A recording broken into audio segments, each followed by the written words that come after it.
Oh my gosh, it has been a minute since I have been live. Whew, it was summer, and those of you that are parents, you understand. You're just like all over the place trying to soak it up with your kids.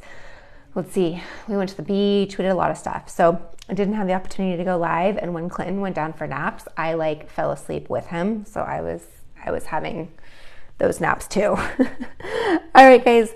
Let me just introduce myself. I'm Alexandra. I have been living with herpes since 2003, HSV1 oral, and 2011, HSV2 genital. I am here to answer your questions. I'm here to support you. I am here to be an advocate for you. Whatever questions you have regarding herpes, I have been living with it for almost 20 years. I really don't like saying that because I feel like it dates me, but it's true. So feel free to ask your questions here. I will go through them and just be a support for you. So some of the questions I've been getting a lot about, in fact, one email I received today was there was a mom who's like, oh my gosh, I think I gave herpes to my kids. And that's something that is really heavy on me because I am a mom and I have herpes. And the last thing I'd want to do is give my child herpes, obviously. But the other worst thing, I think worse than herpes, would be neglecting my child, not giving him love, making him feel like, oh no, you can't hug mommy, or you can't do this with mommy, or putting off those vibes of you can't be around me. And I think that would be worse. This particular woman was really contemplating some really, really heavy thoughts, and it was really hard for me to read, and I hoped that I could support her in any way. Number one, if you're considering any sort of harm to your body, there are hotlines for that, and I want you to call those hotlines. Number two, herpes is not that big of a deal, right? It's something that the majority of the population has, and it's something that we can't avoid transmitting to the people that we love. There are people in your life that you love unconditionally that have herpes, whether you know it or not, whether they know it or not. There are people in your life or people that will be in your life that have it. So for me as a mom to say, I'm not going to be around my son, I'm not going to share a drink with my son, if he kisses me, I'm not going to oh, no. I just feel like that's so much worse, and that's a really hard thing for him. When he can pick it up at school, he can pick it up from a juice box from a friend, he can pick it up from a future girlfriend, he can pick it up from other members in our family that have it, that will share a water bottle with him or whatever. So there's things that we can't avoid. So for this particular mom, any of you that are dealing with that, if you are parents, or if you're worried about giving it to a boyfriend, a girlfriend, a lover, a particular person, I want you to know that just because you come into contact with that person, it doesn't mean you're going to transmit it. And you can have a normal life. Actually, having herpes is normal. I know there's a lot of trolls that like to tell me that it's not, but it actually is. So anything that we can do just to obviously avoid the transmission if you have an outbreak, but the rest of it, you got to live your life. So let me get to these questions. You guys have been asking me a lot of questions. Danielle, you said, what are some of the symptoms? So some of the symptoms, the prodrome symptoms or symptoms of herpes, if it's your first outbreak or initial onset, it can be a lot of flu-like symptoms. It can be swollen lymph nodes. It can be extremely fatigued. It can be like I said, flu-like symptoms. It can feel like tingles. Like for me personally, it's like a creepy crawly feeling, or it can be like a jolt because it lives in our nerves. And it can be itchy. It can be obviously a pain, a sore. It is a nerve pain. That nerve pain is undeniable, different than like a pimple pain. It can look like a paper cut. It can look like one blister, or it can look like a cluster of blisters. Something that is very different than this, than say a zit, is a zit can be popped. And when you pop a zit, it's typically like a pus that comes out. A herpes blister doesn't, it's more of like a fluid. It may look white, but it's more of a fluid that comes out. I don't recommend popping it. Don't pop it. It's very painful. Don't do that. But those are kind of some signs and symptoms. Can be groin pain, can be nerve pain, can be body aches, things like that. If you do have body aches, the best thing I can recommend for you to do is take a bath, an Epsom salt bath. Epsom salts are specific. They come from Epsom, which is in the UK. I didn't know that. But they specifically add minerals to our body like magnesium, which also helps with nerve pain. So it's very specific and it's very, very healing. It also will help calm our nervous system. And salt helps, it's like a little bit of wound healing, which if you have an open wound, that's helpful, but it can help temporarily relieve some pain. We have these right here, the recovery soak. This is specifically for herpes outbreaks. It is amazing. There's eucalyptus in it. We have sea salt. We have olive oil. We have chamomile, which is also very helpful for the herpes virus as well. Geranium oil, also helpful. Total side note, geranium is also a mosquito repellent. Just FYI. Anyways, this has 3 baths in it. So this is like the best thing you could possibly do, especially if you're experiencing those pains. I'm going to be a hypocrite and tell you that I really don't use that as much. I'm not a bath taker, but anytime I have felt a herpes outbreak coming on and have gotten in the bathtub, it has extremely helped, if not nipped it. Like I haven't gotten the outbreak. Does pineapple belong on pizza? I'm not a pineapple pizza fan. No, I'm not a sweet on my pizza. Absolutely not. I don't know about you guys, but absolutely not. He's the only one I could think of though. I don't know what that meant. Also, future boyfriends, let's not stigmatize whether you're trying to take stigma away. I don't know what that means either. So I'm not trying to stigmatize the stigma, if that even makes sense, or what I'm trying to do is educate everybody here about herpes and let everyone know how common it is. And then if something that you truly, truly, truly want to avoid, you need to look at the people close to you, and if they have herpes, you should avoid them. Like it could be your parents, it could be a sibling, and you should avoid them if you don't want to get it. As far as when it comes to a romantic relationship, you should have your partner get tested for HSV1 specifically because a lot of people have HSV1, and you would need to absolutely avoid that person at all costs. What you're going to find out is that's going to be really difficult to do because you're going to find out that there's people in your lives that have it, and you're not going to want to get rid of them in your life. Have I ever experienced erythema multiforme? I have no idea what that is. I don't even know if I pronounced it right. Okay, my dad has herpes. We used to smoke together, and it's transferable. Is that a transferable way to get them? Yes and no. So if your dad had an active outbreak and he like smoked a cigarette or whatever it is, smoked it and like gave it directly to you, yes, it's a skin to skin. But that cigarette, let's just say it's cigarette, could be a vehicle. Now, if it's something later on in the day, like you take a sip of this and then later on you would find it throughout the day, I mean, that's going to be pretty hard. You know what I mean? Like the virus has a life expectancy of not very long when it's on other surfaces. So I don't want us to get all creepy about touching things or things like that. But it could be, if it's a direct, like you put on chapstick, for example, and then like, oh, here you go. It could be a quick transfer. Cuts where? So if you're talking about oral herpes, it could be, it's on your lips or on the rim of your lips. So that's specifically where the herpes virus prefers. It can travel to other parts of your body.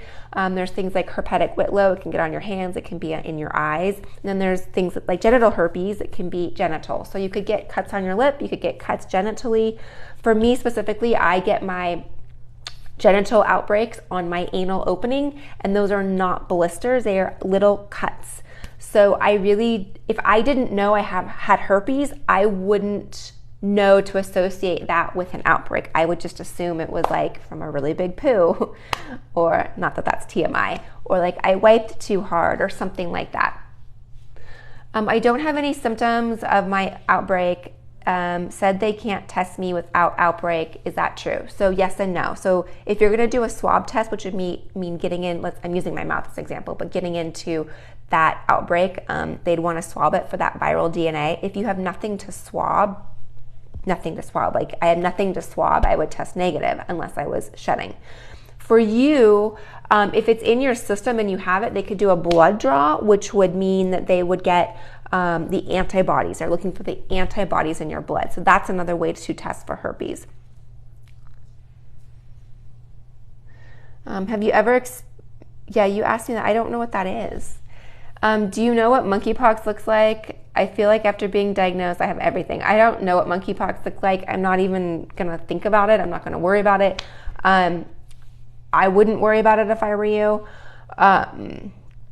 And I don't know what it looks like. So you don't have that. I mean, I'm not a doctor. I can't tell you what you have and don't have, but don't get to the point. Like, I understand what you're saying. Like, when you have herpes or you find out you have herpes, you think everything is herpes.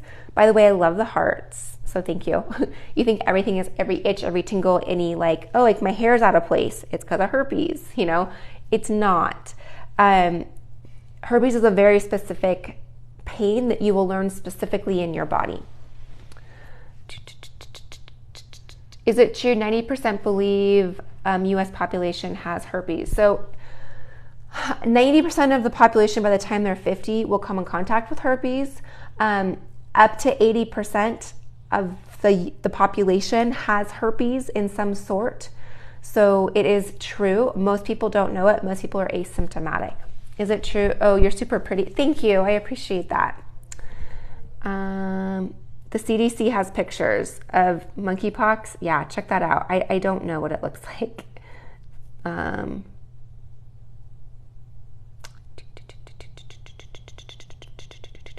Okay, I have to go back at like the things. Okay. I love your voice. I don't know why, LOL. It's like comforting. Oh, I'm really glad. Again, I'm just here to provide information and support you.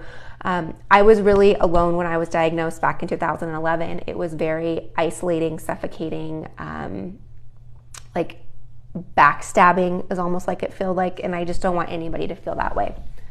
You're waiting on it to be answered. I don't know what your question was. You'll have to re-ask your question. BRB. Valtrex and tea tree oil is what you use, Doug. Yeah, tea tree oil is awesome. It's a natural way to soothe, to clean, to wound heal the virus. It is also antimicrobial. It's like anti-everything, anti-inflammatory, so that's really helpful. Valtrex is the branded drug. There's Valtex, Valcyclovir, Acyclovir. Those are prescription drugs. You have to get them prescribed to you by a medical provider. If you are prescribed that also is a great solution. Do you know anything about Monolaurin? I do. You just made me really happy.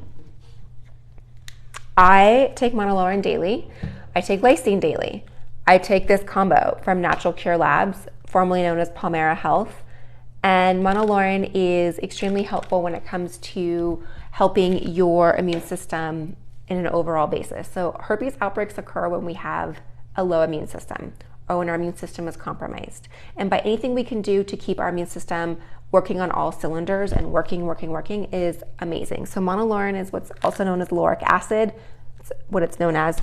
And what it does is it actually helps dissolve the outer layer or disrupt the outer layer of the herpes virus or enveloped viruses. Herpes is an enveloped virus. And with that layer, our immune system can't penetrate it to do what it needs to do. So by disrupting that, it allows our immune system to go in and help fight it. So I take this daily. I take Lysine daily. This is the combination of Lysine and Monolaurin, which is really great. And that way I don't have to take a lot of pills, but this is what I do take daily. I do have it linked for you. Anything I talk about is linked for you, so you can check it out. What are the false positives about? I've heard this and I'm not sure what this means. So false positive would mean you are positive for herpes, you have herpes, yet your results are coming back negative. That is common if the virus is new, if it's brand new in your body and they do an IgG blood test. What they're looking for in the IgG blood test is the IgG antibodies for herpes. If it's brand new in your system, you're not going to have the antibodies. Another example of a false read would be if you were to swab me right now for herpes on my mouth or genitals for that matter, I do not have an outbreak. I most likely would come back negative because I don't have an outbreak. Now there is a small chance that I am shedding, that shedding could come back positive, but most likely it's not. So that's a false read. Can you catch it from a toilet? No. Don't start getting worried about that. We're not specifically putting our like open source on the toilets and things like that. Yeah, you're saying that's why it's not good to test without visible blisters. You have no clue what you're talking about. Okay, well, thanks. please enlighten me on what I need to talk about. So if there's something I need to educate myself a little more on, I am open to that, and you're more than welcome to send me information and facts that I can further educate myself to educate you all about herpes. So anything I can do to do that. 97% have herpes and HPV. I'm not sure about that. I don't know that statistic. I know that HPV is extremely common. I'm not a human papillomavirus expert, so I don't know about that. EM is a rash associated with HSV 1 and 2. I recently had an outbreak due to immune response. I honestly do not know about that, so I will have to look that up, and thank you, Emily, for clarifying that. Someone saying the cigarette scenario is very likely. You are correct. It is very unlikely to happen, but I want people to know it is possible so that if you do have an outbreak, just be aware. So does the Reviver soap help with genital herpes? So what it does is it is formulated, it has essential oils like eucalyptus, like peppermint, which help with fighting the herpes virus. We obviously can't get rid of it, but it helps with pain.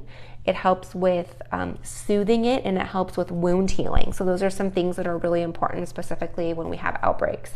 I know for me, like, it's painful, it's itchy, it's annoying, right? So by using the soap, it gives relief. Personally for me and for other people who have tried it, I recommend it.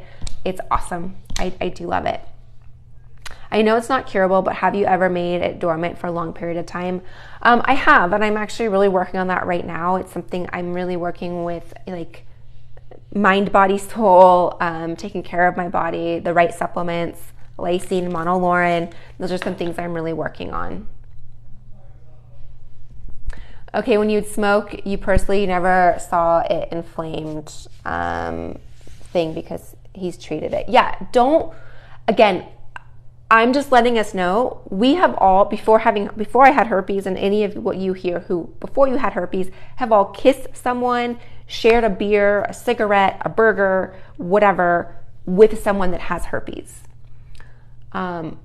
It's that common. I just want everyone to know that it is possible, especially just be aware if that person has an active outbreak, do not share with them. Is taking Lysine 2,000 milligrams a day too much? So I can't answer that for you, unfortunately. I don't have a medical degree. I would say ask your doctor. Some people take anywhere between 1,000 milligrams and 3,000 milligrams a day. If you have questions, definitely ask your doctor and see what he or she says. And you can look at the bottle for dosing as well. And if you go to Monolaurin and more, it will explain like the dosage for Monolaurin, and then the Lysine can help. You have a friend that tested positive a year ago and never has had an outbreak. Is that normal? It is normal. So most people don't get outbreaks. It's not as common to have outbreaks. The people that have outbreaks are just the ones that know about it, typically. So most people don't know they have herpes because they don't get outbreaks. Can you spread it to your children, everyday life things? I was just talking about this earlier. It is possible to share it to your children or people you love. Like I was just talking to, I think, Danielle about with her dad. I'm just conscious that if I feel like I have something going on, I just stay away from my son. But I feel like it's important for me to be a mom and share things and do those things with him. All right. Oh, can you still have kids? Of course you can have kids. Of course you can have kids. I have so many questions here. I have to run. I actually am going to go. I have to go be a mommy. So I appreciate you being here with me. I appreciate you asking your questions. I love the heart. It makes my day. Thank you, thank you, thank you, thank you, thank you. I will be back tomorrow to answer more questions. Keep asking. I did make a post today, or I did a TikTok today that was talking about the Reviver soap that is out of stock. We ran out of stock because of the Las Vegas weather. It didn't cure. So, you can still order it, it just won't ship. This is what it looks like. It is, I've had to actually place 2 orders, stock orders in July. So it's been selling off the shelves. This is the best soap. I recommend it for herpes outbreaks. I use it daily. My son uses it daily. My husband uses it daily. We use it daily. Regardless of having a herpes outbreak or not, it just feels amazing. So I do have that linked for you. All right, I will see you soon. I appreciate you. I appreciate you asking your questions. And I just want to give you like a hand clap, high five, hug, whatever. If you're going through a hard time, we are here for you. This is a community. We will support you. And educating yourself on this is the best thing that you can do. All right, I will see you all soon. Bye.